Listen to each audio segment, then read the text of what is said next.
Hello friends, welcome to this spiritual channel. ये video Shrimad Bhagavad Gita series का दूसरा भाग है। पहले भाग में मैंने अध्याय 1 बताया है। इस भाग में मैं अध्याय 2 स्टार्ट करने वाला हूँ। अध्याय 2 का नाम है गीता का सार। सो हम अब डायरेक्टली स्टार्ट करते हैं। संजय ने कहा, करुणा से व्याप्त शोक युक्त अश्रु पूरित नेत्रों वाले अर्जुन को देखकर मधुसूदन कृष्ण ने ये शब्द कहे।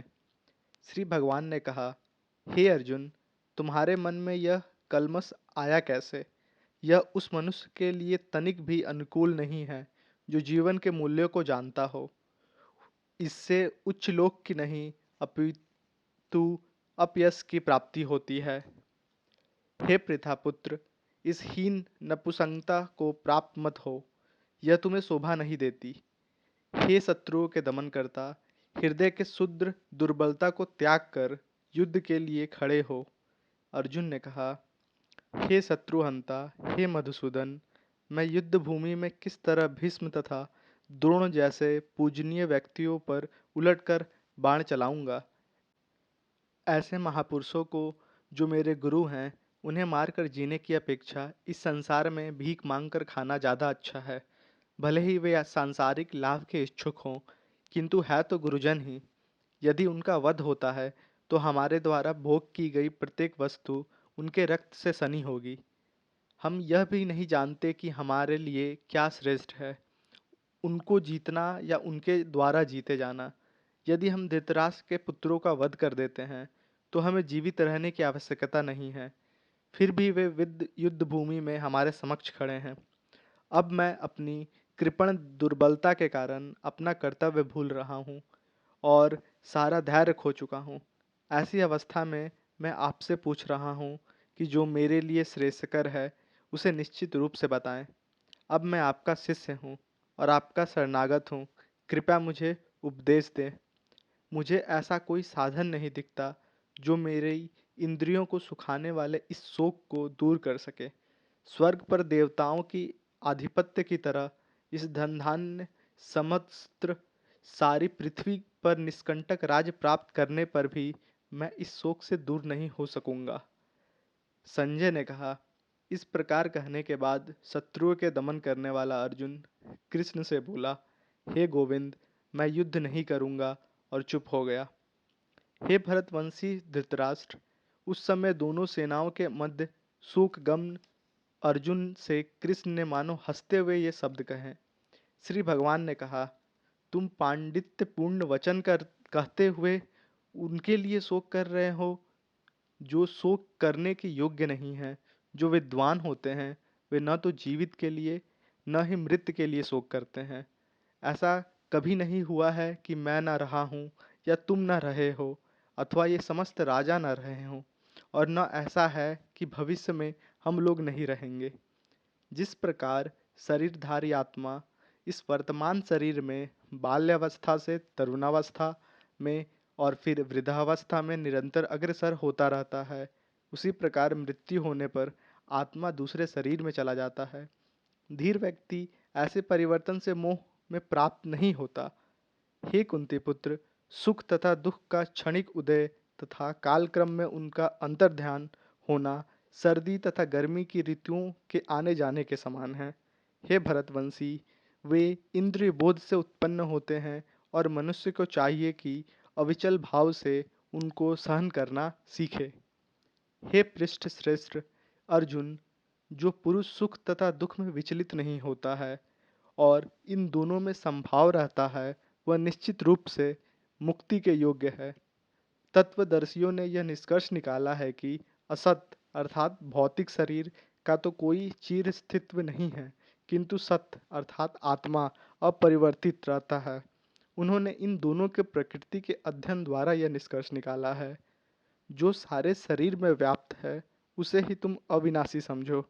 उस अव्यय आत्मा को नष्ट करने में कोई भी समर्थ नहीं है। अविनाशी, अप्रमेय तथा शाश्वत जीव के भौतिक शरीर का अंत असंभावी है। अतः हे भरतवंशी, युद्ध करो।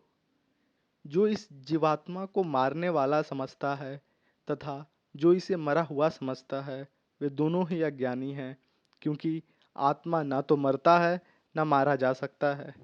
आत्मा के लिए किसी भी काल में न तो जन्म है न मृत्यु। वह न कभी जन्मा है न जन्म लेता है और न जन्म लेगा। वह अजन्मा, नित्य, शाश्वत तथा पुरातन है। शरीर के मर जाने के बाद पर भी वो नहीं मर जाता। हे पार्थ, जो व्यक्ति यह जानता है कि आत्मा अविनाशी, अजन्मा, शाश्वत तथा अव्यय है, वह भला किसी को कैसे मार सकता है या मरवा सकता है। जिस प्रकार मनुष्य पुराने वस्त्रों को त्याग कर नए वस्त्र धारण करता है, उसी प्रकार आत्मा पुराने तथा व्यर्थ के शरीरों को त्याग कर नवीन भौतिक शरीर धारण करता है। यह आत्मा न तो कभी किसी शस्त्र द्वारा खंड खंड किया जा सकता है, न अग्नि द्वारा जलाया जा सकता है, न जल द्वारा भिगोया जा सकता है, या न ही वायु द्वारा सुखाया जा सकता है। यह आत्मा अखंडित तथा अघुलनशील है। इसे न तो जलाया जा सकता है न ही सुखाया जा सकता है। यह शाश्वत, सर्वव्यापी, अविकारी, स्थिर तथा सदैव एक सा रहने वाला है। यह आत्मा अव्यक्त, अकल्पनीय तथा अपरिवर्तनीय कहा जाता है। यह जानकर तुम्हें शरीर के लिए शोक नहीं करना चाहिए। किंतु यदि तुम यह सोचते हो कि आत्मा अथवा जीवन का लक्षण सदा जन्म लेता है तथा सदा मरता है, तो भी हे महाबाहु, तुम्हारे शोक करने का कोई कारण नहीं है। जिसने जन्म लिया है उसकी मृत्यु निश्चित है, और मृत्यु के पश्चात पुनर्जन्म भी निश्चित है। अतः अपने अपरिहार्य कर्तव्य पालन में तुम्हें शोक नहीं करना चाहिए। सारे जीव प्रारंभ में अव्यक्त रहते हैं, मध्य अवस्था में व्यक्त होते हैं और विनिष्ट होने पर पुनः अव्यक्त हो जाते हैं। अतः शोक करने की क्या आवश्यकता है।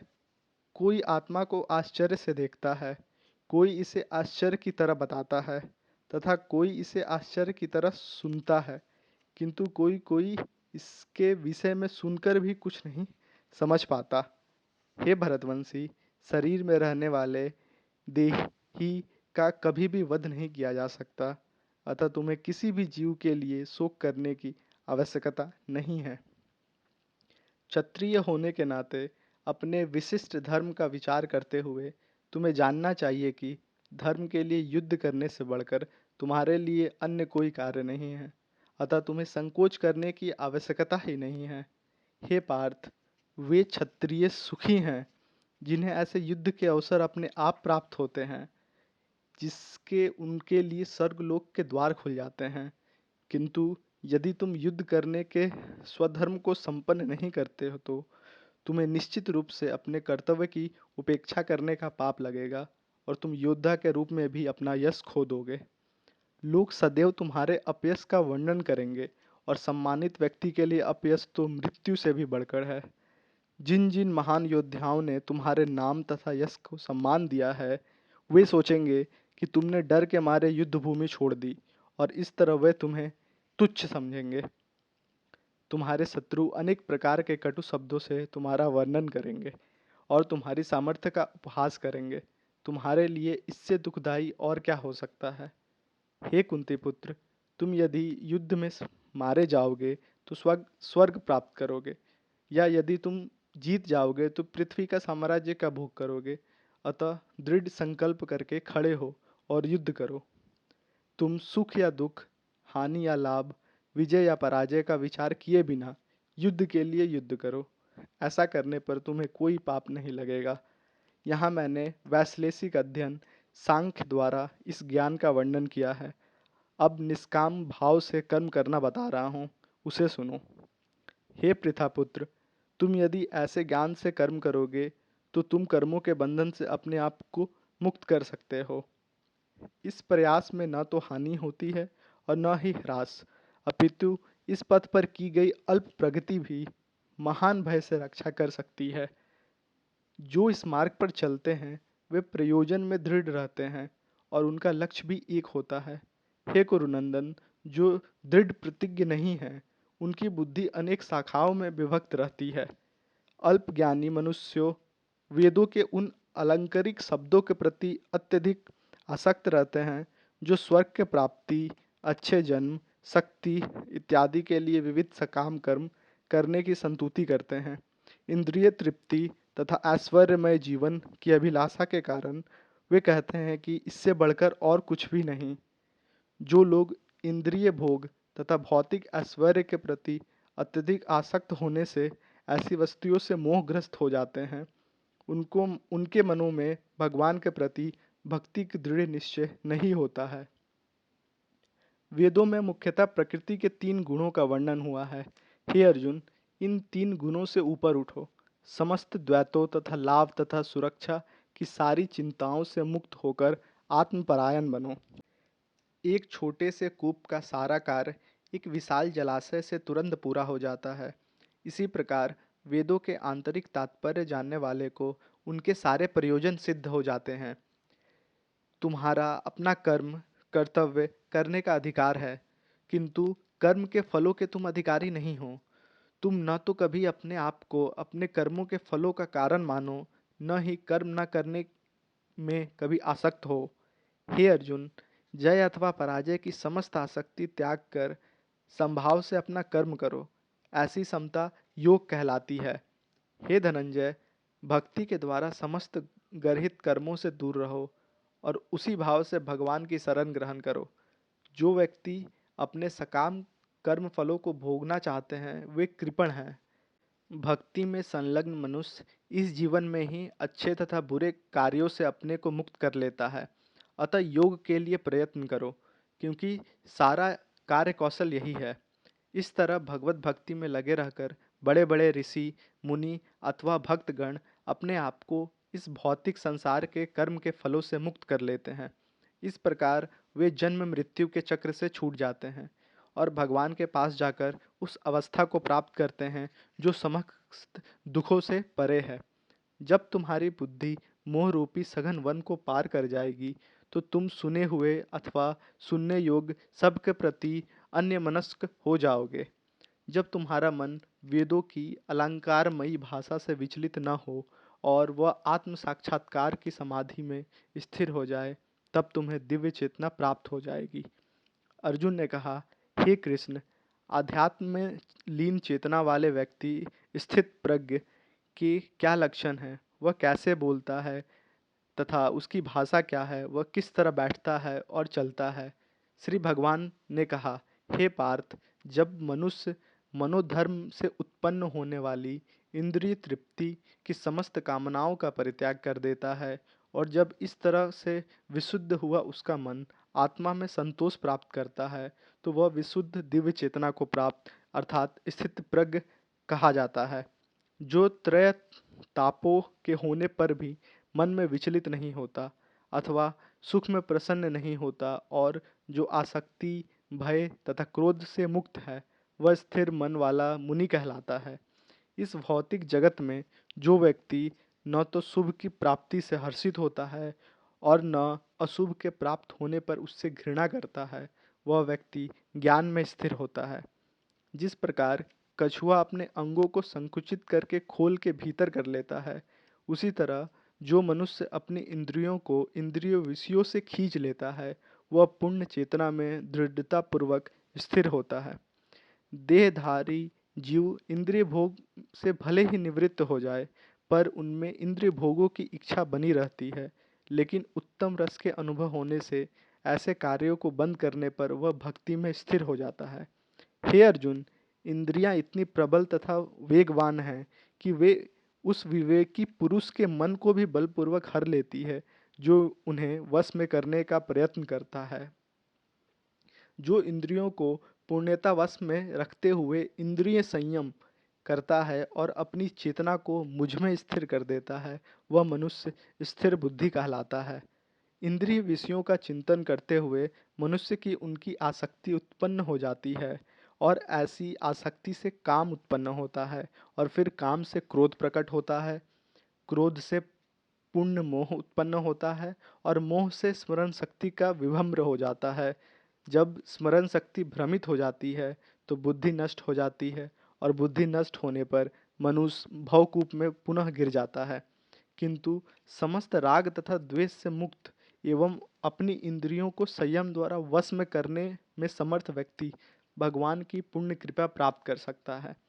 इस प्रकार से कृष्ण भावनामृत में तुष्ट व्यक्ति के लिए संसार के तीनों ताप नष्ट हो जाते हैं और ऐसी तुष्ट चेतना होने पर उनकी बुद्धि शीघ्र ही स्थिर हो जाती है। जो कृष्ण भावनामृत में परमेश्वर से संबंधित नहीं है, उनकी न तो बुद्धि तीव्र होती है और न ही मन स्थिर होता है, जिसके बिना शांति की तो कोई संभावना ही नहीं है। शांति के बिना सुख हो भी कैसे सकता है। जिस प्रकार पानी में तैरती नाव को प्रचंड वायु दूर बहा ले जाती है, उसी प्रकार विचारशील इंद्रियों में से कोई एक जिस पर निरंतर मन लगा रहता है, मनुष्य की बुद्धि को हर लेती है। अतः हे महाबाहो, जिस पुरुष की इंद्रियां अपने अपने विषयों से सब प्रकार से विरत होकर उसके वश में है, उसी की बुद्धि निसंदेह स्थिर है। जो सब जीवों के लिए रात्रि है वह आत्म संयमी के जागने का समय है, और जो समस्त जीवों के जागने का समय है वह आत्मनिरीक्षक मुनि के लिए रात्रि है। जो पुरुष समुद्र में निरंतर प्रवेश करते रहने वाली नदियों के समान इच्छाओं के निरंतर प्रवाह से विचलित नहीं होता और जो सदैव स्थिर रहता है, वही शांति प्राप्त कर सकता है। वह नहीं जो ऐसी इच्छाओं को तुष्ट करने की चेष्टा करता हो। जिस व्यक्ति ने इंद्र तृप्ति की समस्त इच्छाओं का परित्याग कर दिया हो, जो इच्छाओं से रहित रहता है और जिसके सारी ममता त्याग दी हो तथा अहंकार से रहित है, वही वास्तविक शांति को प्राप्त कर सकता है। यह आध्यात्मिक तथा ईश्वरीय जीवन का पथ है, जिसे प्राप्त करके मनुष्य मोहित नहीं होता। यदि कोई जीवन के अंतिम समय में भी इस तरह स्थित हो, वह भगवत धाम में प्रवेश कर सकता है।